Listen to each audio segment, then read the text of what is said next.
Do. Hi, everybody. Hello, everybody, and welcome to Geopolitics in Conflict Show. Very excited to be with you guys.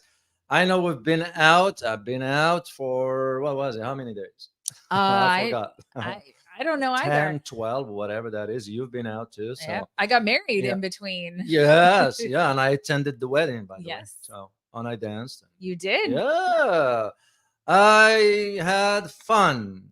It was incredible. So, I Yeah. truly enjoy it. So It was wonderful. It was but a I was wonderful happy time. for you. Well, Happy thank for you. Thank you. So, and I'm sure our viewers too. By the way, they did send their congrats. I read well, I thank you, read the guys. comments, and I read the comments, all of them. So they Mhm. did send their Well, thank you, guys. their, That means a lot to me. their best wishes for you and so forth. So anyway, we are so back. Of course, we wanted to come on the air before Thanksgiving, as you all Mhm. know, for our Thanksgiving tomorrow. So we wishing you happy holidays, happy Thanksgiving. Be grateful for whatever. So we are excited to be here. So what we're going to be talking about today is a topic that is very complicated regarding the complexities of the Middle East. I'm sure you guys know this, given how volatile that region is. For me personally, and I speak for myself here as one who spent time on the ground in the Middle East, professionally, militarily, I speak the Yeah. language. I kind of understand the culture, how it operates, especially with certain countries there. Mhm. Let alone I wrote extensively on the Middle East. So many You may books. have written this book. Interesting enough Specifically that about there are this. some stuff in it that Yeah. pertain to that. We're going to be talking Yes, about all this. I'll share a quote from your book. Yeah, and this is what we're going to be covering today. And the key to all this, we want you to know, is Israel pulling the US into a direct confrontation with Iran? Because that is what the objective of Tel Aviv or Israel, that is the government, that is what the objective is to pull the US. Because I listened last night to a statement by the Prime Minister Netanyahu, the far right, and he said exactly the same thing comedian Zelensky said. Yeah, This war, if we don't win it, it's gonna be your war. Yep. America. So what you notice here is how the US is being used, and let alone for us Americans have no idea what's going on. But at least with this, you start to see the support going down, and we're gonna talk Absolutely. about all this. Before we delve deeper, guys, please, if this is your first time here, make sure to subscribe. Let us know where you are joining us from. Just type it in a chat box. And also, if you would like to show your support for this channel, you can either support us on PayPal or you can support us on Buy Me Coffee. Yes, So- I'll put the link is in the box.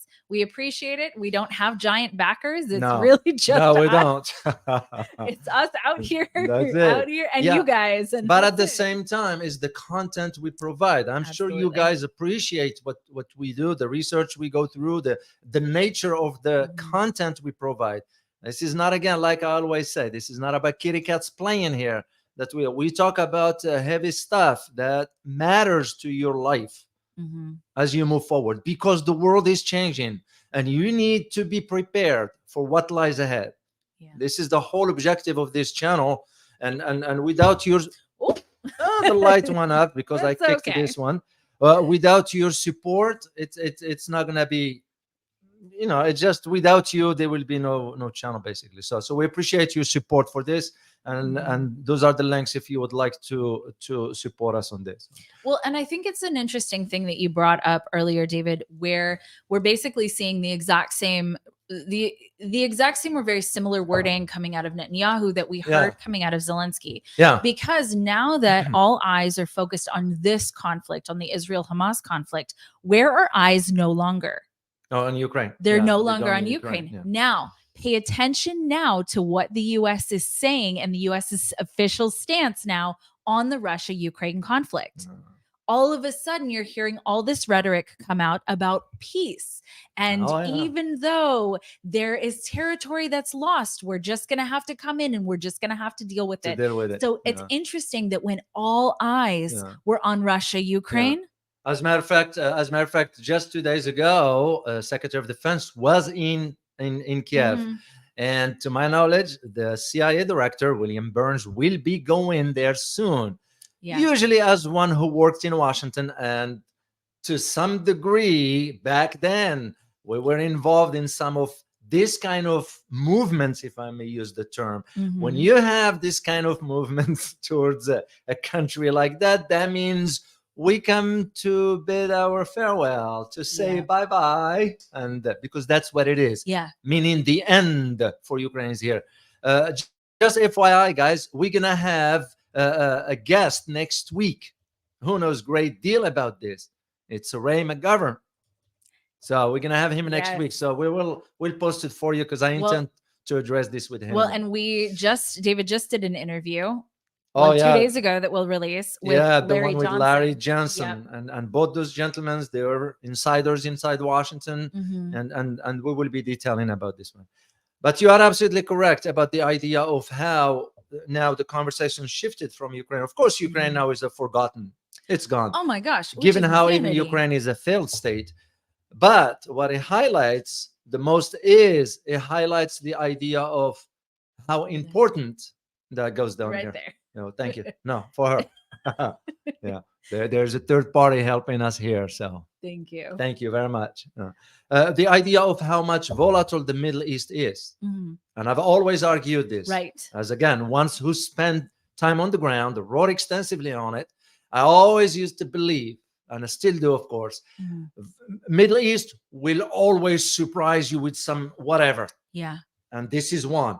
Except that in this conflict here, which by the way, you all know what the conflict is all about. Mhm. If you will be kind and what do you think? If you will be kind and type it in the chat box. What is really this conflict is all about? It's because this didn't happen in a vacuum. Absolutely. This was by design. Mhm. And I'll wait till I see if you guys put that in the chat box, and I'll make my own comment on it specifically. You know why? It's because about 5 years ago or 6 years ago, I had a conversation with someone Mhm. regarding this aspect. And we're seeing it right now manifesting. So the concern that now we have Mhm. is how far is Israel pushing this? That's a great question. Because that is where the concern. And why am I saying this? Is because you notice in Western leaders, from our incompetent president Yeah. to the incompetent Macron Emmanuel, to the weak Chancellor of Germany, Mhm. to the useless UK Prime Minister, to the incompetent Australian Prime Minister, to even the dictator Trudeau up north. All of them, they kind of taking a step back and, oh, Israel has a right to defend itself. Oh, wait a minute here. Defend itself how? Right. Right. You know, if you, which I understand that statement and I agree with it to a degree. Mhm. But when you defend yourself, you're going to defend yourself against military targets, Yes. not civilians, defenseless people.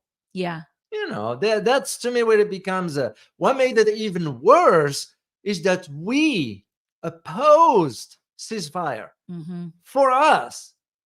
Well, and I want to bring up something very important in that. So, two things that, because before this even happens in the chat, we're absolutely not condoning either side. We're not condoning what happened to Israel, and we're not condoning what is happening in Gaza either. So I just want to say that ahead of time. Yeah. But the next thing I want to point out is actually, so Reuters did a poll, and according to this poll, and I'll pull this up for you guys so you can see this firsthand. So Reuters did this poll, and 68% of the people in the poll and Reuters agreed with Israel should call a ceasefire and try and negotiate. Mhm. And this is the American public. So I want to be really clear that a very large percent of the American public absolutely does not condone what's happening right now. Yeah. And I think that's a very important piece of information, because when we're talking about the government and when we're talking about the people, it's important to know that here in the US, there is a large constituent of people who want this ceasefire to happen and who are very, very tired of wars. Yeah, and this is why it's you seeing the dwindling into the support. Mhm. Let me show this one here. Yeah, Dexler Martin, you got it right. It is Mhm. about oil. And why is that? Another one got it right. Cosmos also got it right. You're absolutely correct, guys. Why is this important? 5 or 6 years ago, I had a conversation with someone. Mm-hmm. Okay. This individual had some connections to ANI, which is an Italian company that deals with energy. Mm-hmm. And back then it was a conversation because, I do consulting also Yes. for the energy Yep. aspects and security and all that. And it was a conversation about what is the possibility of having Europe access gas in the Mediterranean. Huge. And it was in the Mediterranean at that time when the discovery was made. It was in the eastern side of the Mediterranean. And I said to the guy, because he had access to some members of the board and all that. And I said, let me just tell you something straightforward. What you're looking at a geopolitical conflict in the making within the next 4, 5, 6 years. Yeah.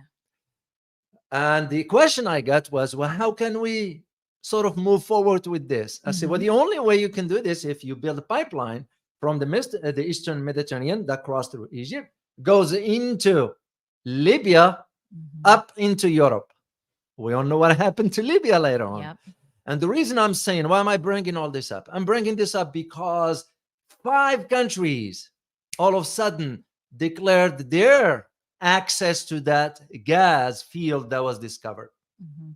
Egypt, Lebanon, Israel, Cyprus, and Turkey.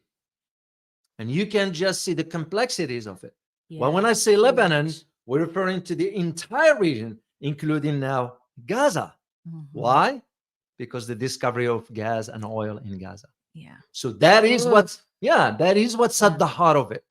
What made it even worse for us is now we, the government. When I say we, I'm referring to the government, not the people.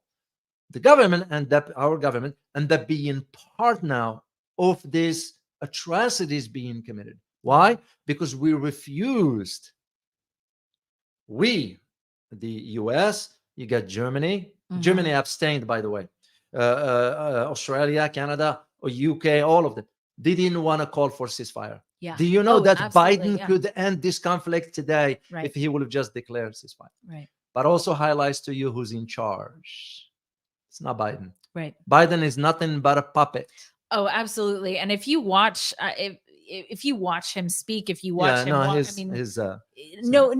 There's Joe Biden just wrote an opinion piece for the Washington Post. You mean someone else wrote it for him? Clearly, right? I don't know that anyone buys that Joe Biden wrote this article, but someone wrote this. Someone in his administration wrote this for him. So he does talk about, now, we really want to make sure that the civilians are taken care of, the Palestinian civilians are taken care of, but ceasefire is not the way to do it. And I was like, yeah, it's off. I was like, it's off. No. This is a nice fluff piece, but it doesn't have anything of substance in it. Basically, what it tells you, it shows you how lost our foreign policy establishment is. We are witnessing the grip that's being lost. We're losing our grip on the Middle East with the changes that's taking place. Yeah. This conflict now exposes, really, to me, the way I see it, is now sort of paved the way for the end or the fall of the Western order as we know it. That's to me what I mean. This is why Israel, just to go back to our main topic, this is why Israel is pushing for the US to take the lead, to be in front. So when Biden says we don't have troops, no, you are lying. We do have troops, especially in there are some sites. When I was in the government, I was aware of certain, to share just with you, there's one site 512, another site 833. Those were classified. The 833 is still classified to a degree. The 512 still also classified, except that now the information came up. Yeah. Why it came up? Because 2 months before the October 7th attack that Hamas conducted, the Pentagon allocated $35.8 million to expand that base. Yeah. What are you expanding the base for? No, that's a great question. A great question. So, and this is where Israel is pushing for the US to take the lead.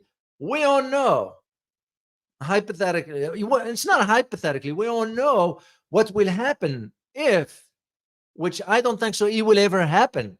Israel cannot attack Iran. Israel will not be able to maintain anything on its own. Without the US, Israel will be gone. But that doesn't mean we've seen the craziness of Netanyahu. Could he go as far as using the tactical nukes? I hope not. So if anyone knows him who's listening right now, don't do that. Yeah. Please don't do that. Because the ramification of something like this, I don't see that happening, because we will have to, it's going to backfire on everybody. Oh, I absolutely agree. We do have a lot of bases there in the Middle East. We do have a lot of interests. And if you think Iran is going to sit idle, it's a mistake. I mean, as at the time of this conversation here, there are certain parts on the border between Lebanon and Israel being attacked by Hezbollah. Yeah. We don't hear much about it. It's not reported. I just came back from overseas. Usually I don't disclose where I go. You guys all understand the reason why. But the media here is not reporting that. Yeah. Well, here is the thing. Israel understands the strength of Hezbollah. This is why they didn't go in. Because if they think, Israel thinks that, oh, we can go into Lebanon like we did in the 80s, it's mistaken. Yeah. Hezbollah now is armed with over 150,000 missiles. Jeez. Yeah. That's a lot. Things don't get reported here. Yeah. So Israel has to think twice. Basically, Israel found itself now in a hole. It dug a hole for itself, and we are part of it. Yeah. We are being dragged into it. So, and again, I have nothing against any country for whatsoever, but I have a problem with my own government sending money in support of some cause that has nothing to do with my economic interest, my welfare, my well-being here in America. Why will I care about sending money over to? Well, and especially because we don't have money to spare here in the United States. And so it's actually very interesting. So I don't follow celebrities very much, but this kind of blew up. The singer Cardi B, who is she? She's a singer. I have no idea. Of some kind. I don't watch anyway. But she was even talking about the fact that there hundreds of millions of dollars are being pulled out of things we need, like schools. Yeah. And while we're sending money to foreign wars. And here, as things get worse and worse and worse, I think that's part of the reason people are really starting to wake up to the fact that the United States across the globe for decades has been causing these mass chaos in places in the world that we didn't really understand and left this huge hole for so many people. And people here in the United States are finally starting to wake up to that, because as money is being sucked out of the things that we need, like schools, for example, and I think it was like schools, sanitation, city work. I mean, it was things that we fundamentally need. As money is being sucked away from us and taken out of us, it is much harder to sit there and say, okay, well, okay, let's go for democracy around the world. No, we need a school. We need schools here. It won't work because the Middle East is very, very complicated. They call it a volatile region for a reason. And this is why we are realizing, basically, for us, because you're talking about 7 decades of managing the Middle East. And now we come into grip with the reality that we are losing that influence. Arab countries now, that's why I said this conflict, it exposes now the vulnerabilities, first of all, of Israel and weakness, because it found that Israel is not ready for major war. Israel talks tough, but they won't be able to afford or fight. Arab countries will run them over quickly in no time. But because of the U.S. support, this is why it was one argument back then when the first time Netanyahu said, well, we're going to attack Iran. And I remember asking a question, okay, how are you going to get air fuel in the air? You don't even have the tankers that can fuel your fighter jets in the air. That's one. Second, what makes you think that you're going to cross over airspace of certain countries that they know you're going to be attacking Iran? Mainly Iraq and Saudi Arabia at that time. So it was just nothing but a bravado, no more, no less. But the danger of that, something like that, is that we've seen now the atrocities that's been committed. Mhm. So to me, it's kind of like you call spade a spade. Yeah. Why are you targeting civilians? If you have a problem with the group, then go target the group, Absolutely. not the Absolutely. civilians. But also when you do things like that, it shows that you lost. Mhm. Now you are looking for any target, Right. which usually it's an indication of a losing battle to Yeah. begin with. For us, it just added more negative about our credibility, Yeah. which has been shattered Oh, anyway. completely shattered. Yeah, Completely it's the shattered. reality of it. There is no other Unfortunately. way. I've argued in I remember when I wrote the Russia book. Mhm. I'm sorry, the Iran book. I argued at that time that This one. back then I argued that you'll be looking at not only the US, you'll be looking at the EU for that matter, which is Mhm. another useless entity. Yeah. You'll be looking at China, you'll be looking at Russia, you'll be looking at Israel. In other words, key players in the region. Yeah. Why? Because the dynamics are going to change, but not to the favor of the US. Now the US will be scrambling to figure out what the heck do we need to do. Yeah. It's too late because we don't have a strategy. Absolutely. This is clear that we don't have a strategy. No. Feels like we're bouncing from one war Yeah, to it's another war reactionary policy. It absolutely looks Yeah. reactionary. Do you want to hear actually a couple of the interesting things that leaders across the world actually have said about Iran and what's happening right now in that situation? Yeah. So, interview with NBC News. Is the U.S.'s Israel's ambassador to the U.S., Michael Herzog, said Israel's leadership suspected Iranian hands behind the scenes. Yeah, it's paving the way. Hamas and Iran are closely tied. He says Iran provides material support, funding, and weapons to Hamas. That's what he said. He's Okay. right. He's Okay. right on this. You call it right. Because as I wrote in the book, Mhm. and I disclosed this in the book, that Iran supports certain groups in the region. Yeah. That investments was done after 1979. Because here's the thing that I need you guys to understand. Israel and Iran, don't let this shock you. Israel and Iran used to be allies. This is what a lot of people do Mhm. not know, the history. They used to be allies prior to 1979 because we're the one who put the Shah in power. Oh yeah. At that time, it was a good relationship. I remember, what's his name? Dr. Trita Parsi did an interesting Yeah. TED Talk Yeah. about this. A lot of people do not know the history of it. But after 1979, which is the revolution that took place at that time, the Middle East has shifted because we wanted to go one direction that says, oh, be careful. Now the Iranians going to take over the Middle East. This is why we maintained that divide and conquer. We were successful at it by having the two major pillars in the Middle East, Saudi Arabia and Iran, two opposite ends of the religious spectrum, Sunni Shiite stuff. That's what was the difference for all this. Now we don't have that card anymore. Absolutely. And the reason being because China brokered the deal between Iran and Saudi Arabia. Yeah. What do we have left? This is what I see. You have to understand the dynamics of this. So when you're hearing politicians in Israel, or even the ones in Congress, pushing for the narrative that Iran is part of that, well, it's no secret. Iran has been supporting those groups in preparation for something like this. That was an investment. Iran is now getting a return on its investments. This is why you are noticing two things Israel couldn't do. One, they couldn't go to Lebanon. And second, they couldn't target the Houthis in Yemen. Yeah. Both of them are armed with missiles from Iran. Because Iran today is not Iran of 30 years ago. Yes. If you only realize the weapons, and that's what I wrote in the book. All right. I had if you want to share that quote with our viewers. Okay, so David wrote a book. Guys, I don't know if you know this. David's written 4 and co-authored 2 more, I think. So 6 Yeah. total books.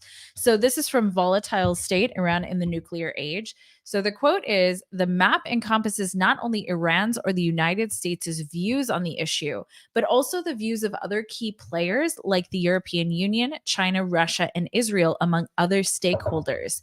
Readers must understand that Iran's nuclear program is a geopolitical story, an economic story, a political identity story, and an international relations story, and an ideological story that transcends and defies the expected political rationale when dealing with global affairs.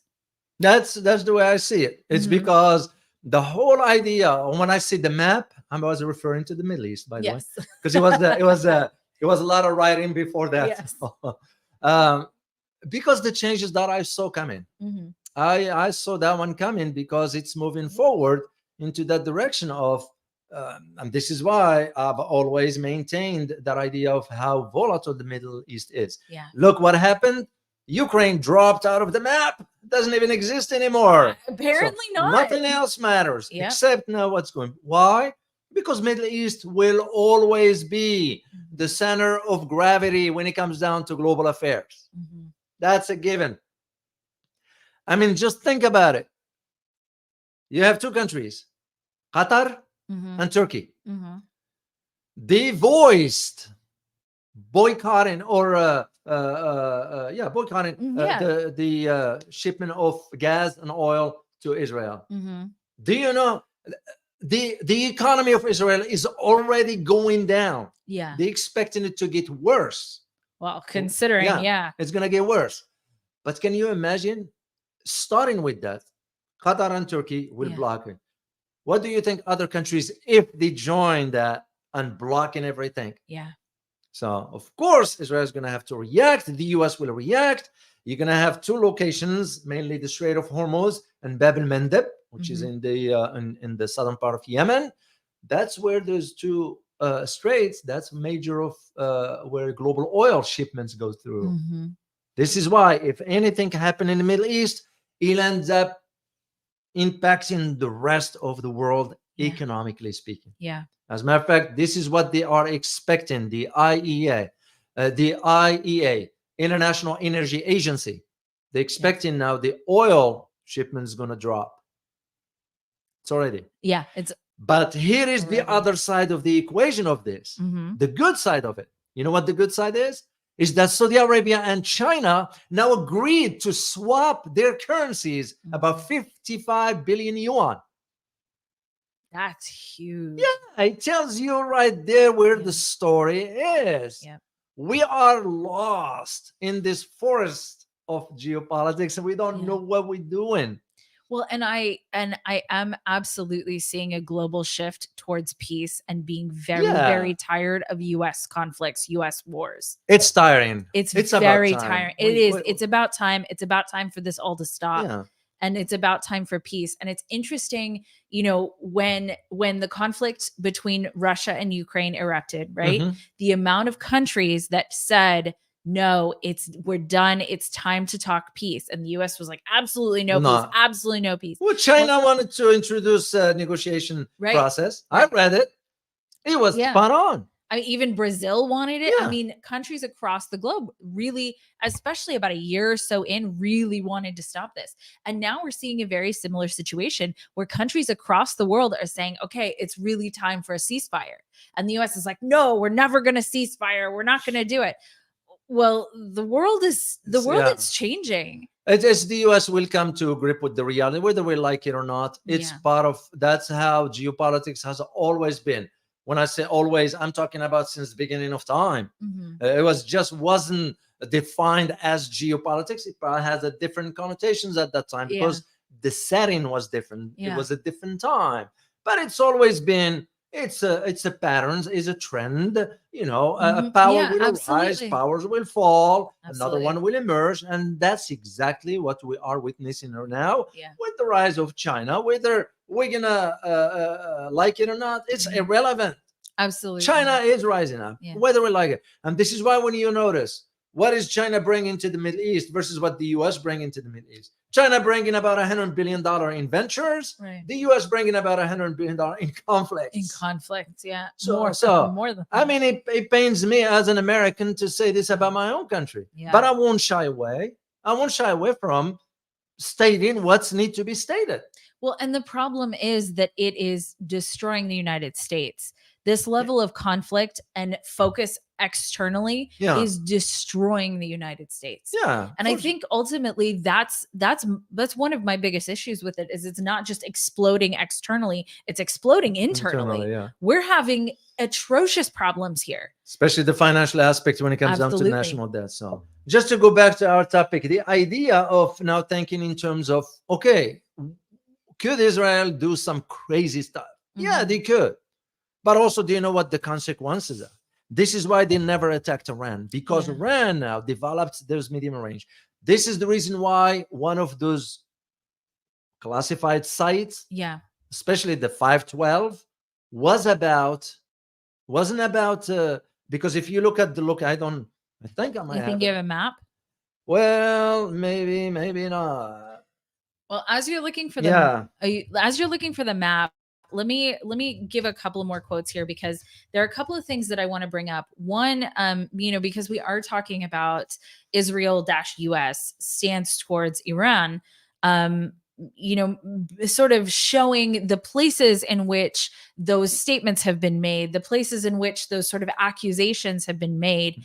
And then, so Israel's ambassador to the United Nations, Gilad Arden, I hope I pronounced that correctly, said that Iranian President Abraham Raisi met with Hamas leaders several weeks ago. He said, "We know that there were meetings in Syria and Lebanon. Quote, it's easy to understand that they tried to coordinate the military, that the word I can't say because it's YouTube, armies, the also word I can't say because it's YouTube, the proxies of Iran in our region, they tried to be coordinated as much as possible with Iran because for the long term, the goal is to try and destroy Israel with the nuclear umbrella that Iran will provide them." Yeah, That's pretty intense. That's a pretty intense statement yeah. to have come out of Israel's ambassador to the UN. Because they have to justify it. Oh, let me say thank you to Johnny Mo. Thank you very much for your super sticker. Truly appreciate it. We have Johnny Mo, and then KL sent us a super sticker. Do you see it? Yeah, here's what I have. There it is. Thank you guys for your support. We very much appreciate it. KL. Thank you very much. Truly appreciate it. Let me share with you, guys, the map here, just because you need to see. Sometimes locations will make perfect sense to you. So here's the map here. This is West Bank. And this is the whole regions for the Gaza Strip. This is the Gaza Strip here. So where do we have the presence of the base, which is about 20 kilometers, 20 kilometers from Gaza Strip. So you will think that the base is meant to be for managing Gaza Strip. In other words, another NSA that can listen in to all the communications. Absolutely. No, it wasn't about that. That base was about dealing with something that is 700 miles away. What? Yeah, which is Iran's medium range missiles. Got it. Yeah. That's why when Hamas launched whatever it launched, that base didn't even knew about it. Yeah. So wow. My reason for highlighting this to you, because now Iran's missile technology has developed to a level where Israel will have to think twice. Because if Israel will attack Iran, what's going to Iran do? It's going to shower, and I'll use the term shower, Israel from all angles. So far we only know about two. Yeah. Hezbollah in Lebanon, and the Houthis in Yemen. But there are also other groups, militias in Iraq. Yeah. You have others in Syria. You have others in other parts of the Middle East. This is the reason why Iran has invested after the revolution, because they knew this time will come. Yeah. Because remember, Iran has been under sanctions since 1979. Well, so there's this is actually also interesting to me, and there's a very interesting timing that I would like your opinion on. Yeah. Because guys, David is a real subject matter expert in this. You've written books on it. You've been in it. You've been in the Middle East as in the military. So David is a real subject matter expert on this. So sometimes I'm actually also very curious about the depth of knowledge that you have. So I'm going to share this really quickly. So this is, well, I don't know if I should share it or not. We'll send you guys the link to this document, maybe in the chat or in the description. But this is a House resolution. It's 559, Mhm. and it's declaring. So I'm going to omit a couple of words because sometimes That's YouTube true. doesn't like words. Okay, That's so. true. Declaring its policy of the United States that a nuclear blank Republic of Iran is not acceptable. So and this was June 27th of 2023. So I'm interested sort of in the interplay between what the United States policy on Iran is and the United States interests, goals, the way that the United States feels about Iran versus what we're seeing now with Israel and what they're saying about Iran. So how are those two in alignment is what I'm really it's asking. It's so complicated. We need more time to cover that. But the bottom line to it is that, first of all, the idea that we were never able to bring down Iran on its knees through sanctions, that we couldn't swallow. Right. Because we couldn't. That's huge. That's huge. Because huge. after almost 40 years, Yep. and Iran's still standing. That's Economically. huge. So let's face it. That's one. Second, Huge. we are not very happy about the rapprochement between Iran, China, and Russia. Yeah. So I wrote in the book, if you guys look it up later on some other time, I wrote in the book that it will be just a matter of time before the possibility of Iran granting permission for China and Russia to open a naval base on Iranian soil. Yeah, that's Won't huge. be surprised at all. Yep. As a matter of fact, they do conduct, like what Larry Johnson said, and he was right. They do conduct joint military exercises and so forth. I'm talking about a base. Yeah. They will be the same, the equivalency of what we have in Bahrain. Why Bahrain? Because that's where our Fifth Fleet is. Yeah. This is why Bahrain now is staying quiet. They're not saying anything very about it. Quiet. Yeah. Very, very quiet. Which is shame on them. Yeah. It's because those monarchies and they're all about their survival. They give a damn about the Palestinians. Yeah. Let's just say things straight. Most of the Arab world, they just talk. I'm telling you this from experience as one who's been on the ground. As a matter of fact, I did one time. Where did I had because he was. I kind of addressed this kind of issues. Why some Arab countries usually they will address the Palestinian conflict or Palestinian issue is to divert attention from their economic failure. Never let a good crisis go to waste, right? We do the same. Oh, absolutely. We do the same. So we absolutely do it's just for them to say, oh, the support of the Arab world. No. Here it is. They were just talking about Israel needs to stop. Well, we're not advocating for war here. Right. That's not what we're saying. Oh, here. absolutely. Out of all people on this planet, we are absolutely not. It's just the idea of, like, what's his name? The Emperor Marcus Aurelius. Well, I remember I read some stuff of his. It said, if you know it's not true, don't say it. Yeah. Don't say wise words. If you know it's not right, don't do it. Yeah. And this is what the saying goes: watch what a man does, not what he says. Yeah. It's exactly. Here's the Arab world talking, because in this case, Bahrain or United Arab Emirates, they just all of a sudden they go quiet. Why? Even Jordan itself, a monarchy, what do they care about? They care about the survival of the monarchy. Yeah. This is not about, the king of Jordan just had his son married soon because he had to prepare him for, Jordan or whomever. They don't give a damn about Palestinian. Let's just, it's straightforward. Yeah. And I don't shy away from saying it. And we'll challenge any Arab leader who will say otherwise, or citizen for that matter, because I've been watching that trend for my dad. When my dad was alive, used to tell me about it. When at that time, when Yasser Arafat used to be, he never liked the guy. And I asked my dad one day, why don't you like him? I said, well, it's not I don't like him.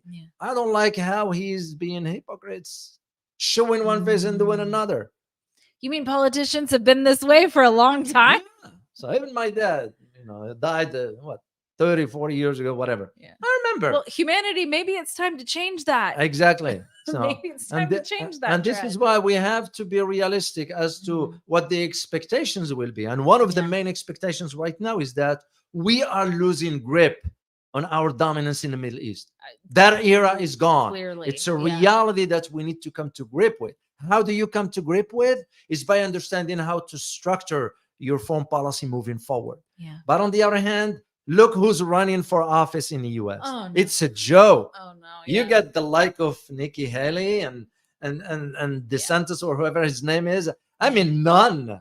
There is no leadership in America whatsoever. I'll challenge whomever. Well, and talking about Biden running again. Oh my goodness. He needs to go retire. No, and they might not run. I can't imagine they'll run him again. I can't imagine. Well, we just don't have, because the individuals that now we think, they're making decisions, political one that is, they do not possess depth in understanding how geopolitics They absolutely do not. This is where part of the problem. Do we have another George Cannon? No, we don't. So it's interesting. I was listening to a video that was a video that was going over the Sam Bankman-Fried case, the FTX situation. Yeah. And some of the things that were being said in court. And one of the things that I think this may have been like in a secret recording, so I don't remember where this was, but he basically said, Sam Bankman-Fried basically said, "Oh no, there I am. Okay, I was gone for a second." Sam Bankman-Fried basically said, I'm summarizing this, you don't know how cheaply you can buy off American politicians. And I think the joke was like, if you're going to buy off American politicians, at least have it be for a lot of money. But, he's right. For him, basically, that's what he said. It's actually cheaper than you think to buy off.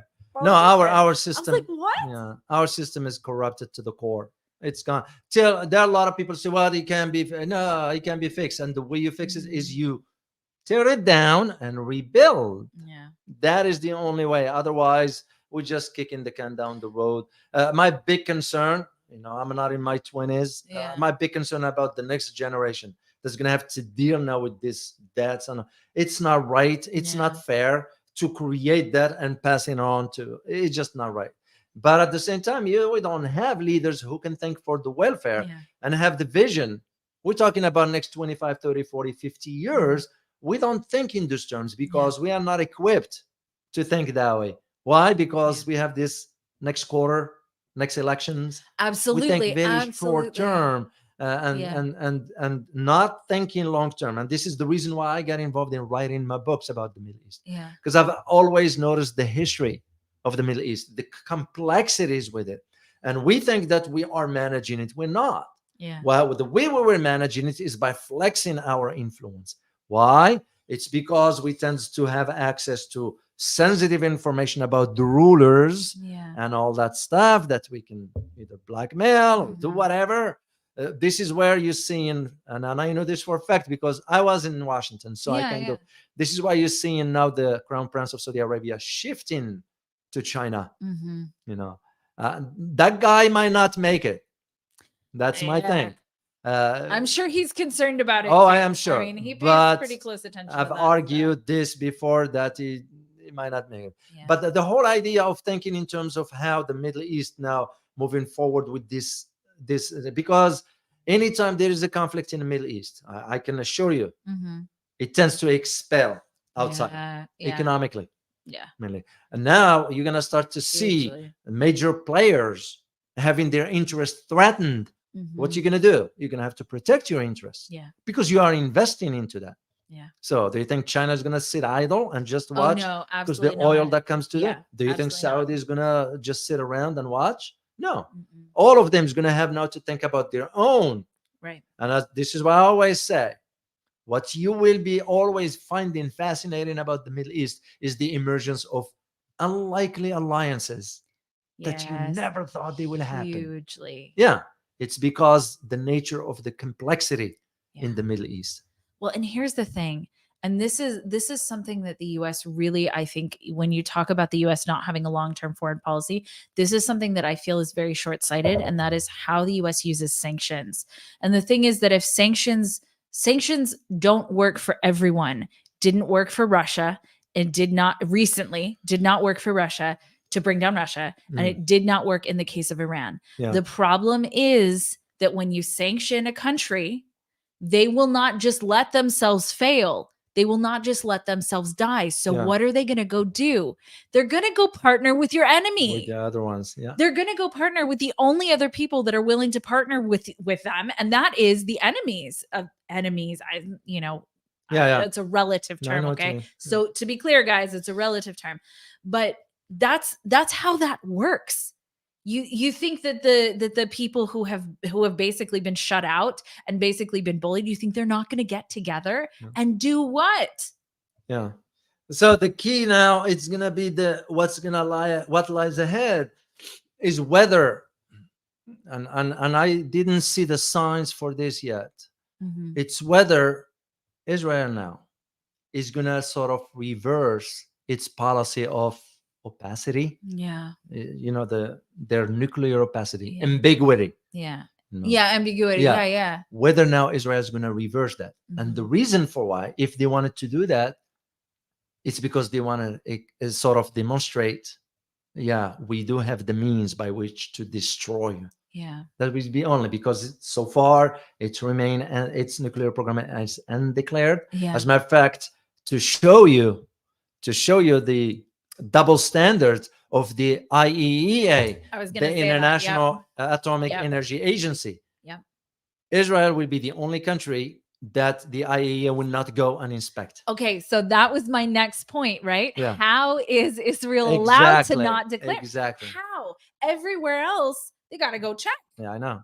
Yeah. How And is that the and that's case? right there. The same thing applies to ICC, the International Oh, Criminal yeah. Court. Why ICC is not investigating Netanyahu for war crimes? Well, but the U.S. is also not part of the ICC Yeah. for But you know particular who's pushing reasons? for this now? South Africa. Oh, that's interesting. South Africa Yeah, is saying, hey, we are a member of the ICC. Why not investigating for war crime? Oh, that's interesting. That's very Yeah. interesting. And do we hear about it here? No. Well, They're not because disclosing this. they tried to come into South Africa if Putin was going to Yes, come. exactly. I think in August, I think. That's correct, when the meeting was for the BRICS. But Interesting that South Africa is the one. it is the one pushing for it now. But you shouldn't wait for South Africa to do this, because ICC will have to do what's right. Mhm. If the ICC said we are investigating war crimes anywhere, Yeah. what are you? Even the idiot Borrell, who is the foreign policy chief of the EU, when he was asked by Al Jazeera, Mhm. he was asked the question, are the actions of Israel considered a war crime? Mhm. You know what his answer was? What? I am not a lawyer. I can't say on anything. Same question was asked. Oh. Are the actions committed by Hamas a war crime? Oh, absolutely. They are atrocities. What happened to him not being a lawyer? Exactly. That's my point. It shows you right there that Western leaders have lost any moral compass whatsoever. Yeah. They can't be talking about fairness. They can't be talking or uttering the word about rule of law, about human dignity, about democracy, whatever. It's nonsense. Freedom of movement or speech, whatever. It's nothing but a bravado. Yeah. Because now the whole Western world, that's why I used the term earlier, the fall of the Western order. Yeah. Because that's the beginning of it. They can't be talking about that. Yeah. Because you can't be saying one thing and do another. That's what we call in English hypocrisy. Right. And hypocrisy tends to be now part of the makeup of the Western system. Yeah. And again, I'll say it. It pains me to say this about my own country, but I can't shy away from speaking the truth.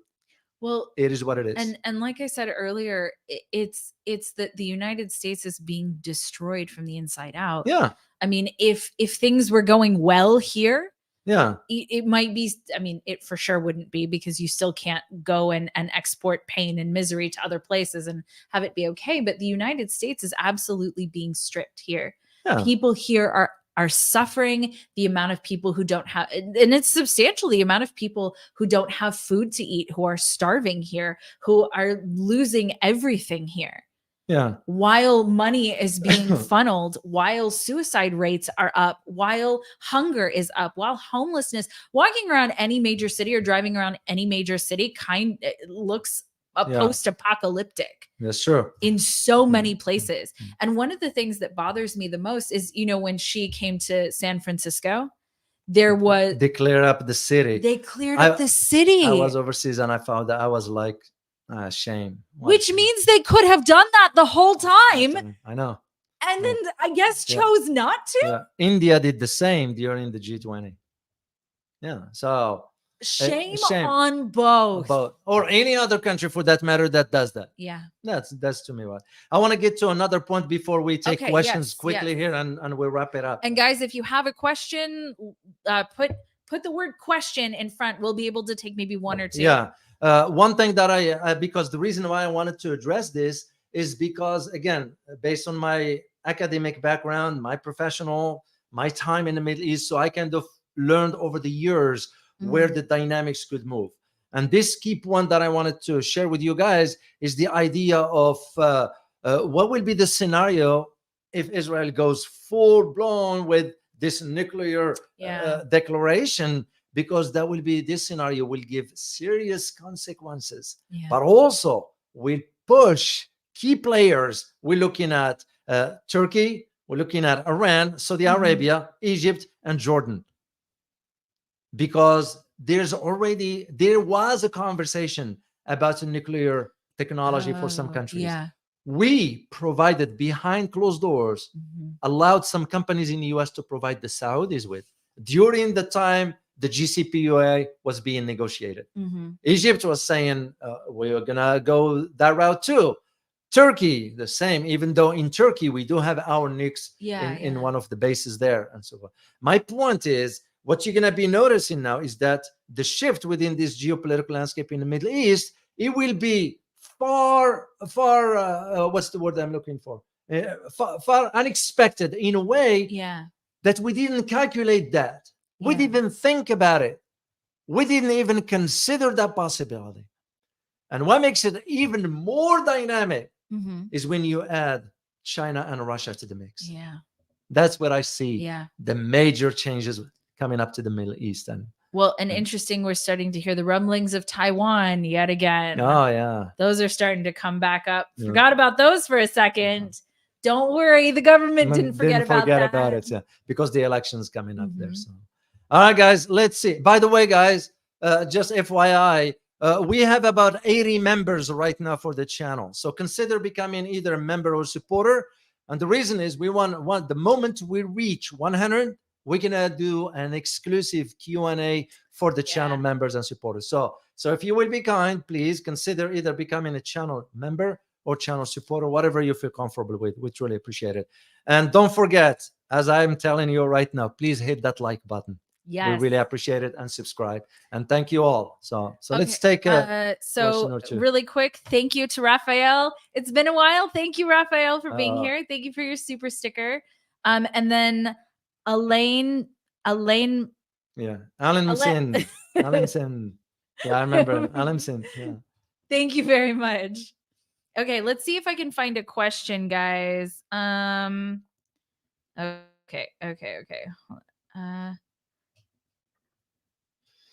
All right, David, are you looking through? Yeah, actually, I wanted to bring back the last super sticker from Raphael.